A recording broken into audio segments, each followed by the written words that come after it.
right? No. Jayakant, where did you bring in chlorine and all? Inside the cell, what is present?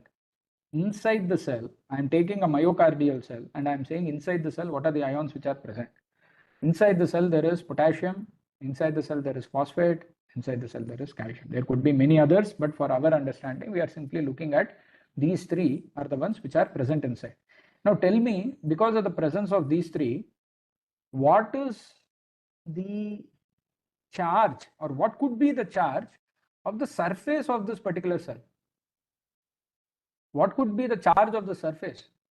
Would it be positive or would it be negative? Or would it be neutral? What would it be? Why Fatima? Why negative? Purnima negative? Vijaya positive? Why negative positive?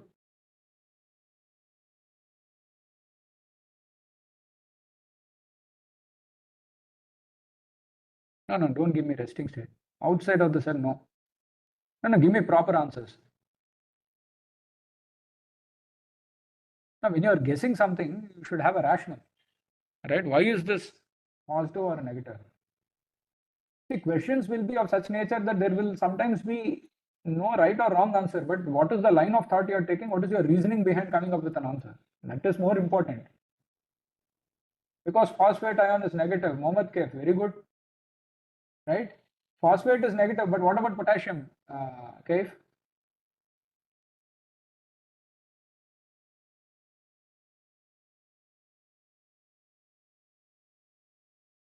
But potassium is positive, right?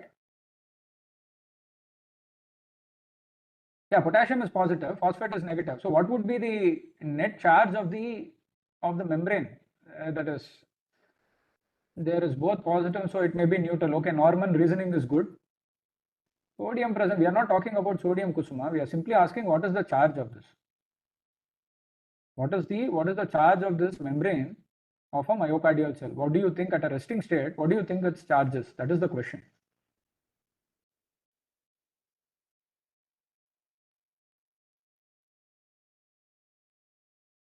Okay, Mohammed Kaif. One question, Kaif. What is the charge of phosphate ion?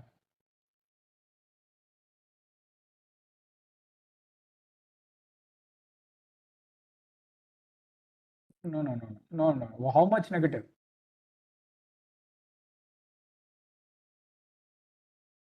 Hey, phosphate is not positive. Don't throw blind answers. Yeah, Kirti, very good. It is -3. Right? No. Don't give me 4 times answer and all. What is the ionic charge? Chemistry. You people have to go back and learn your organic chemistry. Actually, your answers are very crude. I mean, you don't even sound like chemistry students. Don't give me these kind of answers. Okay. So phosphate is 3 minus, Kirti. Okay. And what is the charge, Kev? What is the charge on potassium?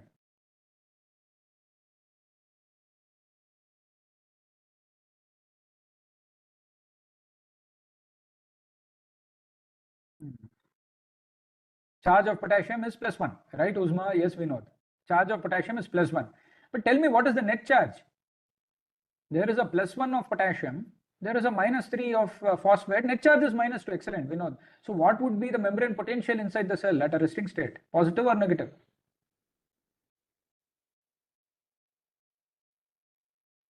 Yeah, it is going to be negative. See, it is true that there are positive ions and negative ions are also present inside, but at a resting state, because of the dominance of heavy negative charge of phosphate ions, the membrane is negatively charged at a resting state. Some of you may get a question, sir, there is also calcium which is present inside the cell. Okay, this is Ca2 plus.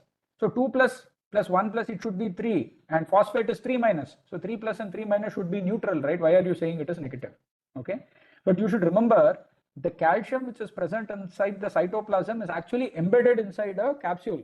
Okay, it is encapsulated. It is present inside the sarcoplasmic reticulum, and the charge which is present inside the sarcoplasmic reticulum is actually covered by a bound layer. So this is actually not contributing to the surface membrane potential of this particular myocardial cell. Is that clear? So whatever is freely present in the cytoplasm, it is their charge which affects the membrane potential of the cell and not which is embedded inside a capsule inside within the cell, right? So the net charge on the membrane potential is negative in nature, right? And this is the resting membrane potential.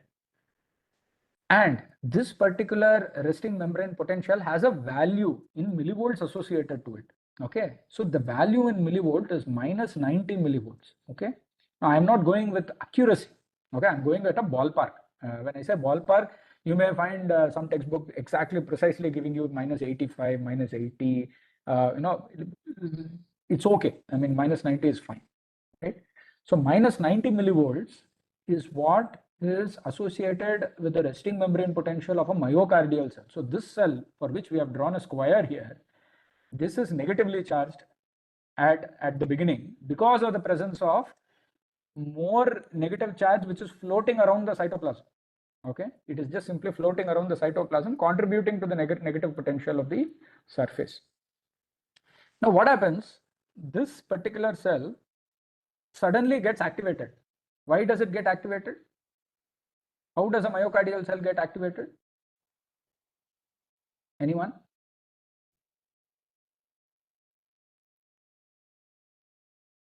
No, SA node is the root cause, Bhavana, correct. But why does a particular cell get activated?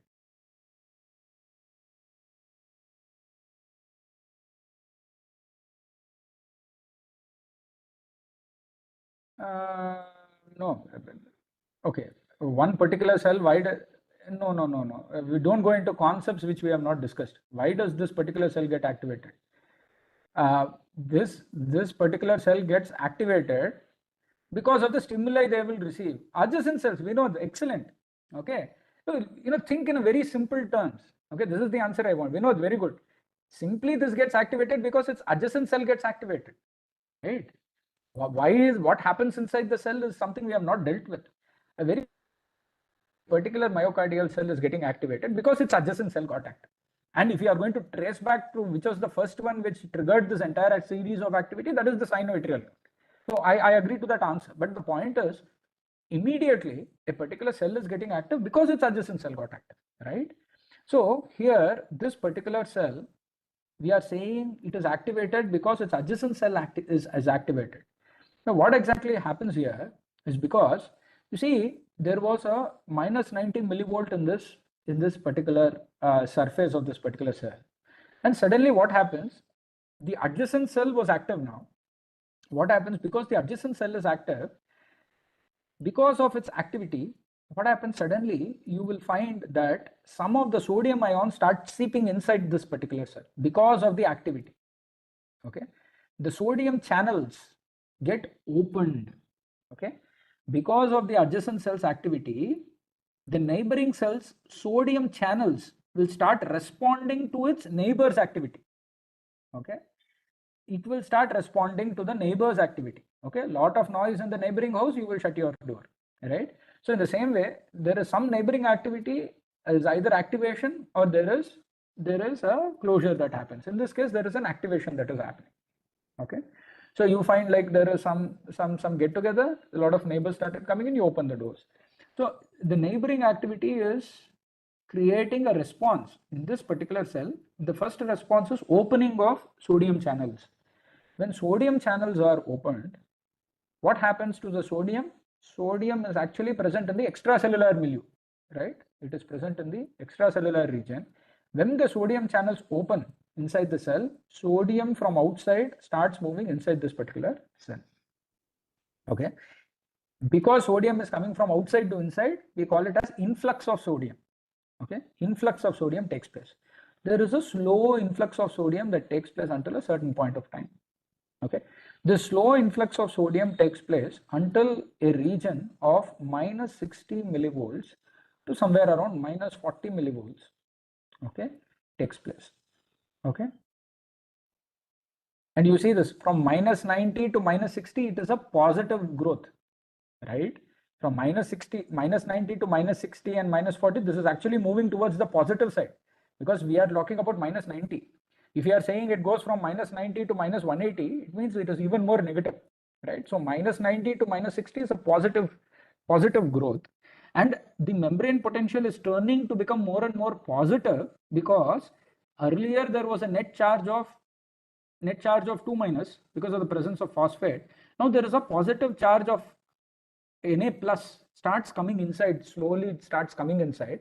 So the potential also start moving towards more and more positive because positive ions are coming inside. Clear? Once it reaches this particular membrane potential, that is the sodium channels and the cellular, when the cellular electric state of its potential of this particular membrane of this myocardial cell, when it reaches minus 60 to minus 40, it is called as threshold potential.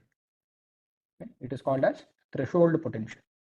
In this threshold potential, once this threshold potential reaches, what happens is it further acts as a signal for all the other sodium channels. Okay, for all the other sodium channels, which are generally called as fast acting sodium channels. Okay, there are other sodium channels. The other sodium channels, they suddenly start opening. They don't open early. See, there are different types of sodium channels. One of the sodium channels are impacted by the neighboring activity. So slowly membrane potential starts coming in. But the moment it reaches this threshold potential, fast acting sodium channels open, and when they open, immediately even greater quantity of sodium starts getting dumped into this cell. You understand? If you're going to look at this in a very short span of time, suddenly you will find a rise in the positive charge. Understand? Earlier it was a little slow and there is a sudden rise in the positive charge because fast acting sodium channels open the moment there is a threshold potential that is reached. Okay, forget about the names of the sodium channels. So generally there is a different type of sodium channels that get opened. Now when these are opened, large amount of sodium starts influxing into this particular cell. This is also a certain type of sodium channel. This is also a certain type of sodium channel. One set of sodium channel reacts to the neighboring activity, and once it starts allowing sodium to come inside, when the membrane potential is reached to the threshold potential, immediately large quantity of sodium influx happens, and in a reasonably short span of time the membrane potential shoots towards even more positive. So from minus 40 it moves to, say, minus 40, it moves to minus 20, and then it moves to minus 10, and then it moves to 0, and then it goes to plus 20, plus 30 even sometimes. It just shoots up. Okay, positive charge, right?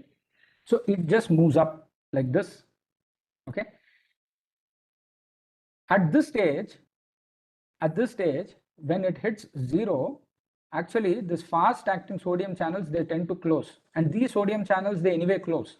All these sodium channels, they tend to close when they hit 0. But once they hit 0, how is it that the potential is going up? So it's not that they just shut immediately and open. It just gradually but quickly they shut the sodium channels, and some amount of sodium through momentum it comes inside. And also once it surpasses 0, touches 0, slowly calcium channels will start getting opened, and slowly calcium starts coming in. Okay, there's a slight element of calcium coming inside. There is, through momentum, some amount of sodium starts coming inside. So sodium and calcium will start contributing to the positive upsurge from 0, even though at 0 all the sodium channels are getting closed almost. Now you see this. Once it reaches plus 30, now there is no longer any influx of sodium that is happening, but there is a slow calcium influx. There are two things that start happening here. One is there is a slight efflux of potassium that gets started. Okay, slight efflux of potassium. You see this? Potassium is present inside the cell. Okay, this potassium channels open when the membrane potential reaches positive. Okay, the potassium channels open. So basically what happens is some amount of chlorine is associated, but let us simply look at it in this way. Some amount of chlorine starts coming, but more importantly, potassium, slow amount of potassium, it starts opening. Just the way here, because of the neighboring activity, some amount of sodium starts coming in. In the same way, when the membrane potential reaches plus 20, plus 30, the potassium channels start opening and slowly potassium efflux happens. Because potassium efflux is happening, and also because sudden efflux starts happening and stoppage of sodium happens, okay, and then the calcium is entering slowly, okay, steadily, and also potassium is slowly opening, okay, and because of it is slowly opening, gradually the positive charge is diminishing because the positive ion is moving out. When positive ion moves out, the charge is anyway coming down to negative. But when it slowly hits somewhere in this region of 0 in this manner, not in the earlier manner. In the earlier manner, when it hit 0, the sodium channels closed, the calcium started opening, chlorine is associated with this a little bit, but potassium channels have started slowly opening and the potassium efflux took place. Sodium influx took place, calcium influx took place, chlorine influx took place, but potassium efflux took place. So potassium is going out, so the membrane potential is becoming negative.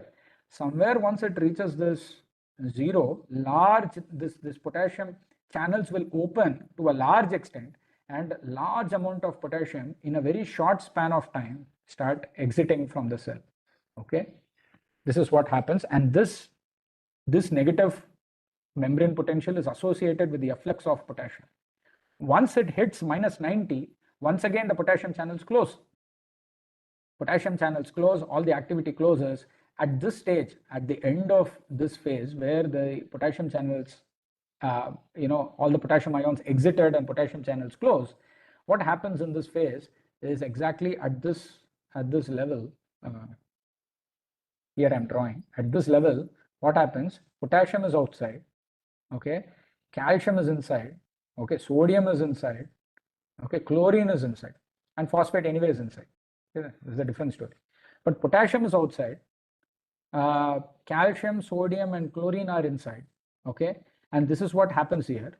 And in this straight line, which we are seeing here, once again, when it hits minus 90, what happens? There is an equilibrium which leads without change in the potential.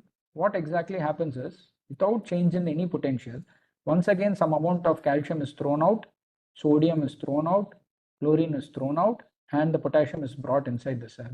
And once again the sarcoplasmic reticulum rearranges itself, and here you have again phosphate as usual, 3 minus.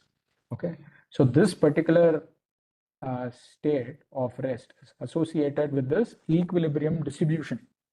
Without change in the membrane potential, the ions will rearrange themselves. Okay? And this is a very important step. Lots of concepts are associated with this rearrangements. Like for example, your activity with inotropic agents is associated with this. Okay, so a lot of things are associated with this, but for a general understanding to start with, okay, here without the change in membrane potential, rearrangement happens. And once again in the next cycle, when there is a stimulation happening from the neighboring cell, once again this is going to go up. Slow acting sodium channels will open, threshold potential is reached, again fast acting sodium channels, and once again this keeps going in. And this is a cyclical process which keeps on repeating. So these phases will keep on repeating again and again and again. And this is actually one cardiac cycle. Okay, in a cell, there is this thing happening and it goes into a resting membrane potential. And again, afterwards, once again, when the neighboring cell gets stimulated, once again, this activity starts, right? So here, there is a resting membrane potential. Again, there is a resting membrane potential, minus 90 millivolts. This minus 90 millivolts is called as phase 4. This is also phase 4. So this is nothing but the same thing, right? So here, once again, it starts. Now you see this. At minus 90 millivolts, which is resting membrane potential, the sodium influx is happening, and then slowly it hits threshold potential. More amount of sodium comes in. Sodium channels start quickly closing. Some amount of sodium comes in, some calcium starts coming in. Okay, there's a sudden drop here because of the abrupt closure of all the sodium ions, and there is an efflux of potassium that gets started. So there's an initial abrupt jerk, and after that there's a slow membrane potential starts coming down because of the movement, outside movement of a positive charge, which is potassium. And then when it reaches this somewhere around the 0 level, large opening of the potassium channels happen, large amount of potassium gets suddenly effluxed out, And here, once again, you find this distribution happening. K plus is outside, calcium, sodium, chlorine is inside. And then here, without the change in membrane potential, reorganizing or regrouping of the ions take place. Because at this stage, you see, when potassium, it is already minus 90. Okay. This constitution is also minus 90. The original constitution is also minus 90. So what the body does is, without change in the potential, it will reconstitute the ions. Okay, so that the cell becomes ready for the next cycle. And the same thing keeps getting repeated again and again and again. A cardiac cycle starts with phase 4 and it ends in phase 4. Okay, this is phase 4 and this is phase 4. It starts in phase 4, it ends in phase 4. From phase 4, the membrane potential starts moving towards 0, and that is why this is called as phase 0. Okay, there is a small jerk which comes in here because of the sudden closure of sodium ions, influx of calcium, start opening of potassium, and so on. So this is phase 1. And the slow receding of the membrane potential towards the 0 once again because of the gradual opening of potassium channels and influx of sodium, influx of calcium. Calcium is anyway open. Here calcium is continuously coming until here. In this phase, what happens? Calcium stops coming in, large amount of potassium opens, and there is a sudden drop in the membrane potential. So this is because this slow curve is attributed because of the influx of calcium and efflux of potassium. This is phase 2. Okay, and then this sudden fall because of the complete efflux of potassium and stoppage of calcium influx is phase 3. And once again, you go to phase 4. Okay. Phase 2 is also called as phase of plateau, though it is not a clear exact plateau. Okay, PLATEAU. This is called as a plateau phase. Okay. So sometimes instead of saying phase 2, questions could be directly asked in the plateau phase, what happens, so on and so forth. Okay. Yeah, Akhil, chlorine is not of a much significance, but generally you can say chlorine entry starts somewhere near phase 1 and throughout phase 2. Okay. Chlorine, its role, our role is more focused on potassium. Chlorine is present, and chlorine is very closely associated with calcium. So wherever we are seeing calcium's movement, right, calcium coming in here, calcium coming in here, you can assume that chlorine is also working along with calcium. Okay. So this is phase 2, which is called as the plateau phase, and this is phase 3. Now you see this. At resting membrane potential, inside of the cell is minus 90 millivolts. Okay. Just outside of this cell, in order to maintain a balance, what do you think is the membrane potential? Or what is the potential surrounding this minus 90 outside in order to maintain a balance? Okay. In order to maintain a balance, the potential just outside the cell would be plus 90. Okay. And as the membrane potential keeps going, so this minus 90 inside and plus 90 outside, this minus 90 is highly negative charged. Okay. When an ion or anything which has a tendency to form a charge, okay, we call that charge in organic chemistry as able to be dissolved in water.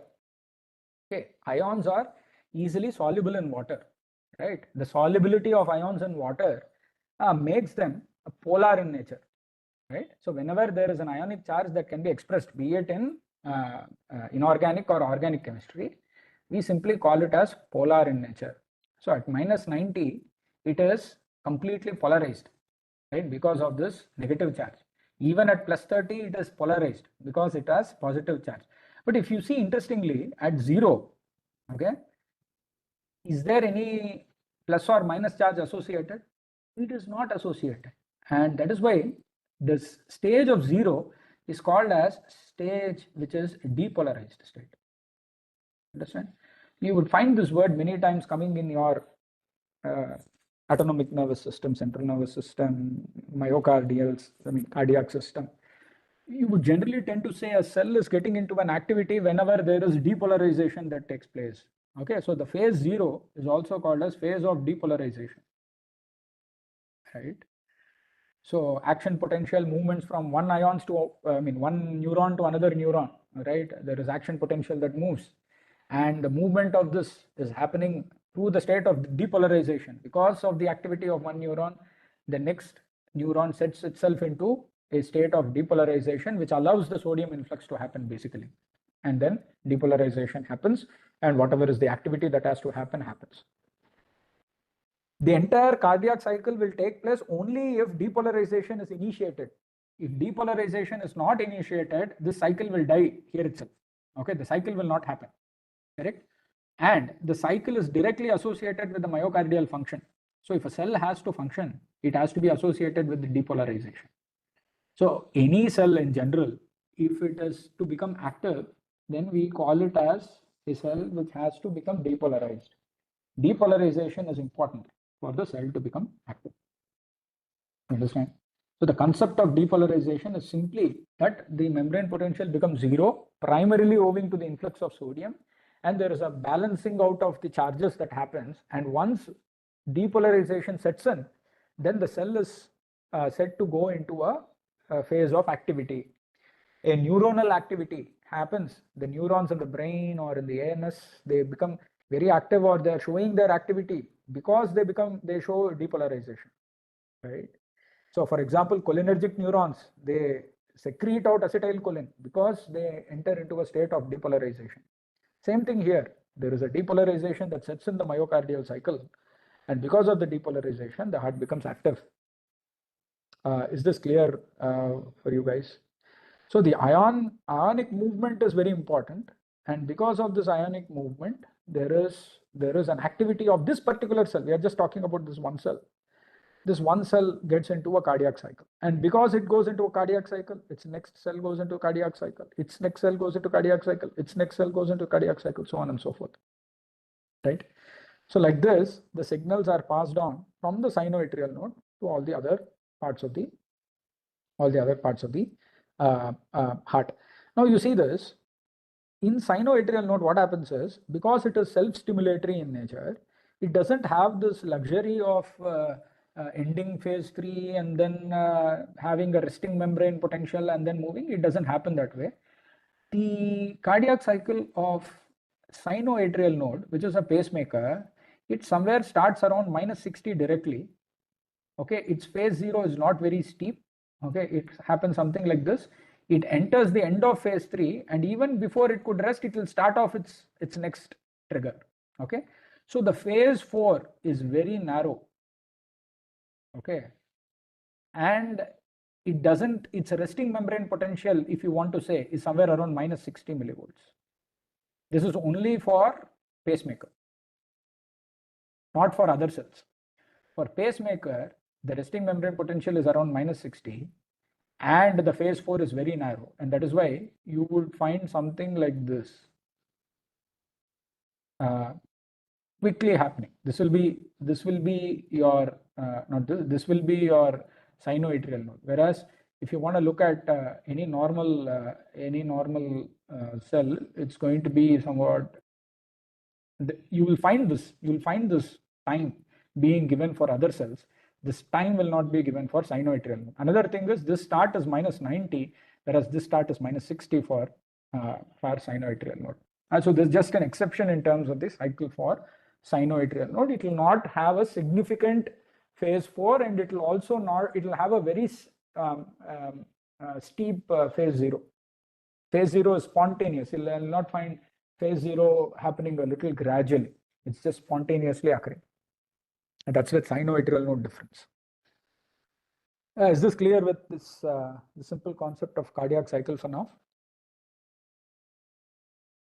Okay, so shall I? Okay, now some questions. Again, more questions are here. Okay, so okay, this is fine. All these things are fine. Now we understand that the signals are moving from sinoatrial node through all of these cells within the atria. It is moving very good. And what is the okay? It's fine, but how is this? Is this bringing about these contractions, and what exactly is going on? We'll have to see a little bit in detail. Okay. Now we see that in a cardiac cycle, since you have understood, it's going to go on like this. Okay, again, this diagram is not proper. You'll have to you'll have to refer the textbooks for proper diagrams. This is just ad hoc. So, okay, something like this. So myocardial cell, if you look at it even more deeply, it's actually a muscle, right? It's actually a muscle.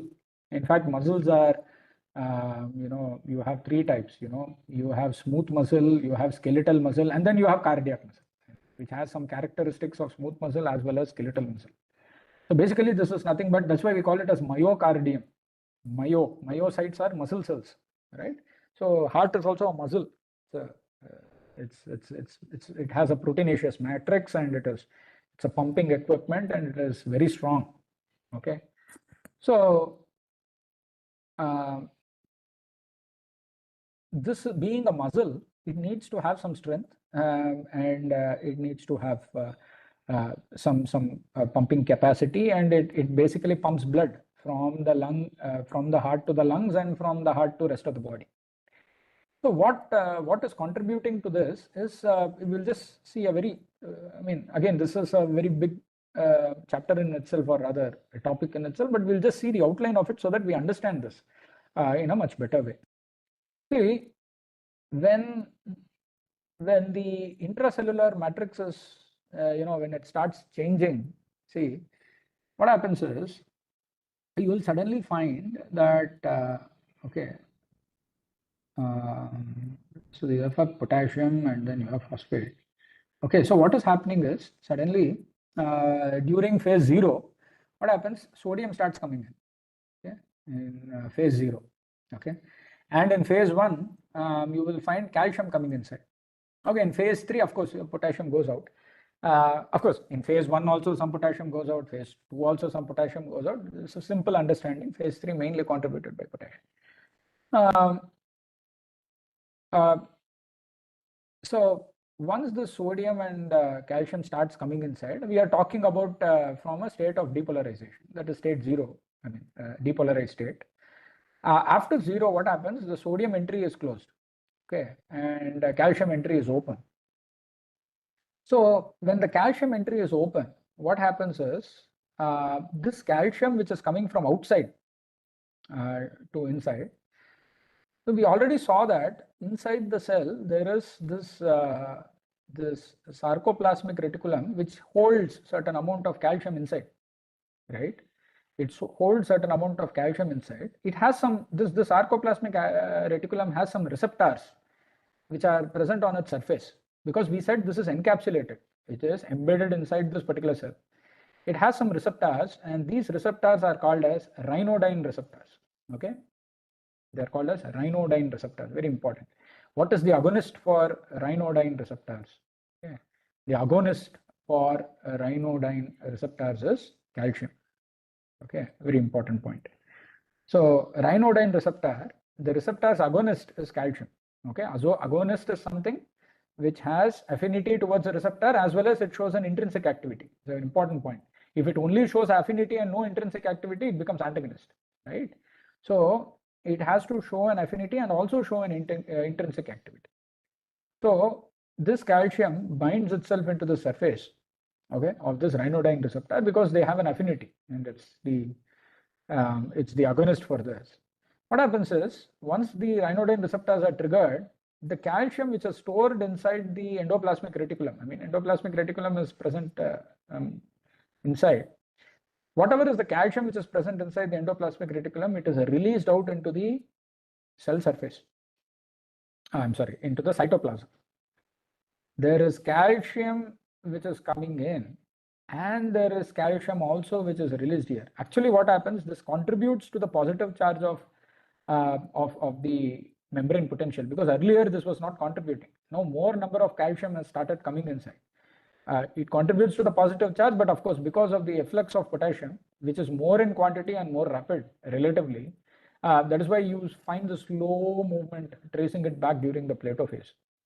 But this calcium which is coming inside, so the calcium, extracellular calcium coming inside the intracellular milieu and triggering the opening of the sarcoplasmic reticulum or sarcoendoplasmic reticulum. Okay, and then release of this particular calcium into the cytoplasm. Now all this calcium is present in the cytoplasm.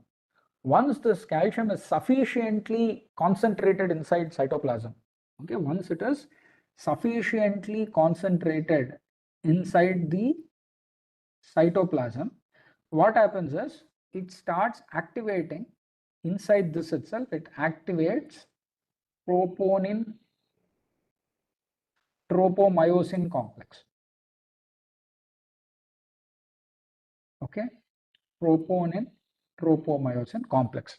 Okay, troponin tropomyosin complex is activated in the presence of calcium. This is the trigger normally. Okay, calcium is the one which is this is part of your musculature, your muscles. Okay, troponin tropomyosin complex is activated because of calcium. The troponin tropomyosin complex, because of the activation of calcium, they earlier prevent. So it's like this. Just for a simple understanding, it's like this. Let us say this is your troponin tropomyosin complex. Okay. Okay, it is like this. Okay, and inside what happens is, okay, so here it embeds, let us say, actin, and this is myosin. Okay, actin and myosin generally have a tendency to interact with each other. Okay. Actin and myosin are, when actin and myosin interact, what happens? They pull the muscle and they cause contraction. Okay, they pull muscle. Okay, they contract the muscle. Okay, they bring together the muscle and they compress the muscle. Okay, whenever actin and myosin, even when any of the physical activity is happening, the normal musculature in the arms and in the legs also have this kind of a physiology. So actin and myosin, when they interact, they cause contraction. Okay, since heart is a muscle, they bring about myocardial contraction. The contraction, they pull the muscle. This contraction is brought about because of the interaction of actin and myosin. Okay, so the actin and myosin, they are prevented from interacting with each other because of the troponin tropomyosin complex. Okay, so this kind of purple thing is troponin tropomyosin complex. As the moment calcium interacts with this, okay, troponin tropomyosin complex, when sufficient, so the calcium interaction is associated with sufficient concentration of calcium in the cytoplasm. Once there is a sufficient concentration of calcium in the cytoplasm, the calcium interacts with the troponin tropomyosin complex, and once it interacts with troponin tropomyosin complex, what happens is the complex gets free. Once the complex opens, all of this actin molecules which were present inside, they become free. Okay, and they have an interaction with myosin. Okay, once actin and myosin interact, there is contraction that takes place. Okay, the moment this calcium is interacting with troponin tropomyosin complex, immediately there is a free release of these actin myosin complex proteins, so that they can interact. The calcium which is sufficiently present for some time, after a certain point of time, it detaches from the receptor. The moment it detaches from the receptor, once again from this state, once again whatever is the molecules which are in the surrounding, it gets captured, gathered, and once again this troponin tropomyosin complex holds them together. The interaction is suppressed and the muscle relaxation takes place. Okay, the contraction is released. Okay, so this kind of, and once again another calcium comes and interacts, and once again this kind of things happen. So the contraction of the musculature happens because of the interaction of calcium and removal of calcium from the receptor. So the presence of sufficient quantity of calcium is directly proportional to the musculature action. Okay, the extent to which calcium keeps interacting with the receptor, the muscle keeps getting pulled, right, and the contraction of the particular myocardial cell takes place, right, and the calcium interacts with this troponin tropomyosin complex because sufficient amount of calcium is present inside the cytoplasm, and sufficient amount of calcium comes into the cytoplasm when calcium is released from the sarcoendoplasmic reticulum into the cytoplasm. Okay, so what happens is basically there is a calcium trigger, and there is already some calcium which will release further calcium into the cytoplasm. And once a certain amount of calcium concentration is reached, they will trigger the interaction of actin and myosin molecules in order to cause contraction. This particular endoplasmic reticulum, sarcoplasmic reticulum, it released it. After a certain point of time, what happens? The calcium which was acting on ryanodine receptor, this also detaches. It's not going to stay there permanently.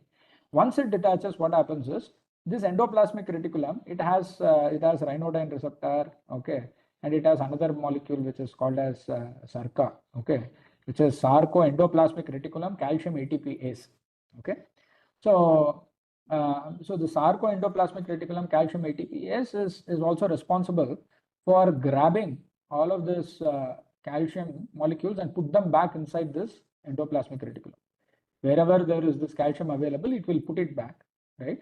It will put it back, and there is a capacity for this. It cannot grab all the calcium and put it inside. No, whatever is the capacity which is there, that much of calcium is put in, and it gets released, and once again it comes back.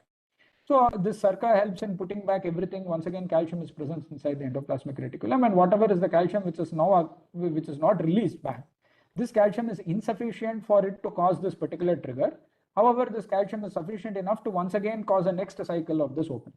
So long as calcium is present inside the cell, right? So long as it is present inside the cell, as long as it is present inside, so long what will happen? It will cause a trigger to this ryanodine receptor which is present on this endoplasmic reticulum, cause a release of this calcium into the cytoplasmic milieu. From there, within this, the musculature, the calcium which interacts with the tropon and tropomyosin complex and causes contraction to take place. And once this sufficient amount of calcium which is present here in phase 4, what happens is it starts. So the cardiac cycle happens very quickly. When we are showing phase 0, phase 1, phase 2, phase 3, it doesn't happen with a lot of time. It just happens in fractions of seconds. So when phase 3 is initiated, and immediately what happens, the activity of the cell gets nullified because of the negative membrane potential. And further, what happens is phase 4 starts getting initiated, and immediately this calcium which is present here, the calcium is plugged out, okay. The calcium which is present here, the calcium is thrown out. We said that here somewhere after the end of phase 3, whatever was the reconstitution that was required, that happens without the change in the membrane potential. So the calcium is kicked out, okay. Potassium is brought inside, sodium is kicked out, okay. Chlorine is kicked out. So all the calcium which was moving around inside the cytoplasm, because of the SARCA, it is brought back inside the endoplasmic reticulum, and once again reconstitution takes place, right? So this kind of calcium movement is very important, and it's an important trigger for the contraction that we saw earlier. What we saw that both the atria contract at the same time and ventricles contract at the same time. When atria contracts, ventricles relax, and when ventricles contract, atria start relaxing, and after a certain point of time, both reach a state of relaxation, and again, once again, atria starts contracting. So this kind of a contraction of the atria is associated with the movement of calcium ions. Very important point. And the movement of calcium ions, maximum amount of calcium ions, okay, is found in which phase?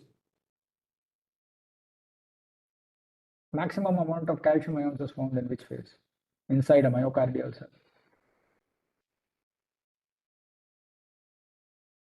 Which phase of the cardiac cycle do you think would be responsible for this kind of a contraction to happen? When do you think sufficient amount of calcium would be present inside the myocardial cell, right? Yes. So Jayakant, phase 2 is correct. No. So Akhil, what happens is this is just the initiation of calcium entry. You need to have sufficient amount of calcium to trigger this kind of a contraction to take place. So normally we consider the contraction of a myocardial cell to be associated with phase 2. Okay. So phase 2 or the plateau phase is generally associated with the contraction, and it is because sufficient amount of calcium by then in phase 2 is already present inside. It will trigger the release of intracellular calcium from the sarcoendoplasmic reticulum, and then the series of events that happen, and finally it goes and acts on troponin tropomyosin complex, which is again a series of events, And finally, there is an interaction of actin-myosin complexes to pull the muscle and cause this contraction. It happens harmoniously, uniformly across. And you should remember that the signals which are passing through from the sinoatrial node, whatever is the signal that is passing through, it is not happening in a stepwise manner. When sinoatrial node is active, just happens. Even though you may feel that the guy existing here, this guy here, this cell here, you may feel that he is receiving the signal last, and this guy is receiving the signal first. So is it that he will this cell will go into cardiac cycle first, and this cell will go into the cardiac cycle later? The answer is no. The difference in time is very negligible. Okay, it is minimal, negligible and minimal, so that it works harmoniously. Really, there is not much of a time lag such that this sets first, this sets later. No, it just goes in a series of fashion. The signal just spreads from one cell to the other in a very quick, harmonious fashion. It spreads so fast that the entire atrium is now becomes active, and when the contractions take place, there is no difference that you will be able to find out within the atria. And that is why the atria, even though the signal generate here and have to travel, it is all happening very spontaneously, so quickly that you will not be able to find any viable difference in terms of one part of the heart contracting earlier and another part of the atria contracting later, right? All of these signals like this, they trigger the contraction of the atria, particularly with their respective phase 2s. And then the deoxygenated blood from the right atrium moves to the right ventricle, and left atrium moves to the left ventricle. This is with regards to the blood. But what happens to the signal? All of this electric signal, which is in the atria, everything now converge. Okay, all the electrical signals which are present in the atria now converge. All these now converge into this one point in the middle, which is called as atrioventricular node. Okay. So in the AV node, all of the signals will converge and come here. It's a very important point. We will have to see a lot about the electrophysiology of AV node. To whatever extent we have to see, we will see.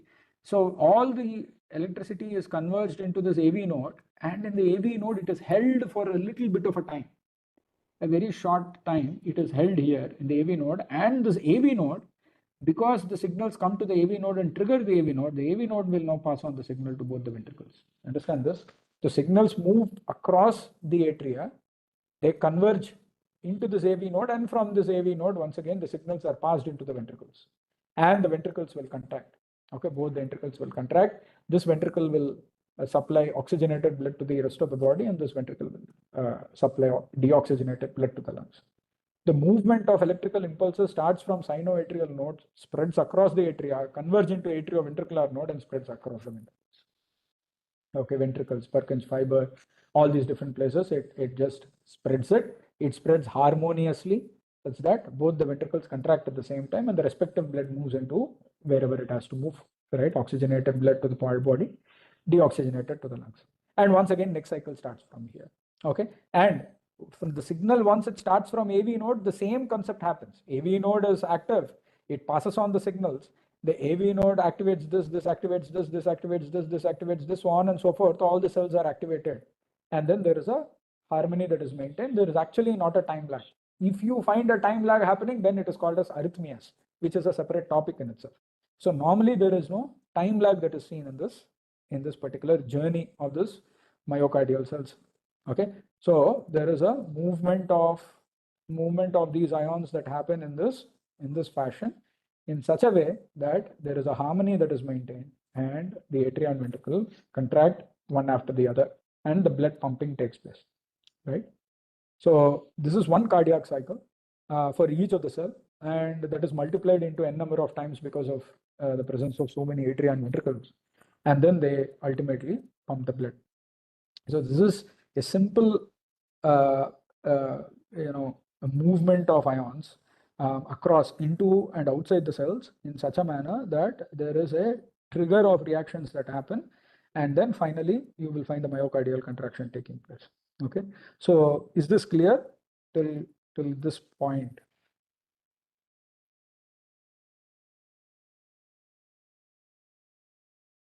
Okay. Tell me, for a particular tissue to become active, um, which ion is primarily important for any cell or tissue to become active, for it to show activity? Which ion is primary in the sense foremost?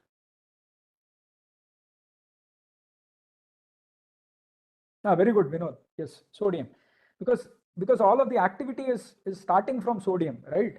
Right. So yes, Akhil. So sodium is the triggering point, and normally you see if any cell is going to become active, okay, the activity generally starts from sodium, right? When sodium is active, I mean, in the sense when the sodium channels open, you generally tend to say that there is activity that is normally associated with it. Okay, so this is a very general concept, and be it heart or be it nerves, right? Normally, when you're talking about activity of these cells, you normally say that cells will tend to get active when they are into the phase of depolarization. And when they are into the state of depolarization, what is contributing to the depolarization? Sodium ions sodium ions contribute to depolarization. Okay, so this is some basic points with regard to depolarization.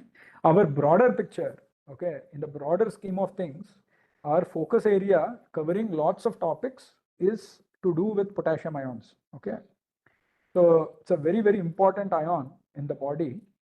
Lots of physiology and pharmacology is associated with this potassium ion, and we will also see the cardiac system and so many other systems in relation to, or especially cardiovascular system, in relation to the potassium ion, and why it is very significant in terms of understanding its physiology and understanding also the therapeutic viability, playing around with the potassium efflux and getting the potassium back into the cell. Even if you see the end of cardiac cycle, the cardiac cycle ends because there is an efflux of potassium. Okay, so in a certain sense, potassium is very important, and the sodium and potassium, that balance is also very important. We will see that. Okay, so what we'll do is we'll just go for a short break, and let's reconvene sharp at 12 noon. Okay, so I will be back somewhere 2-3 minutes before 12. Okay, I would expect you, so that we'll straight away start at 12 noon. Okay, so just take a short break and we'll get back. Okay, it's a long day, a lot of topics to be covered. So please take notes, and we'll meet at 12.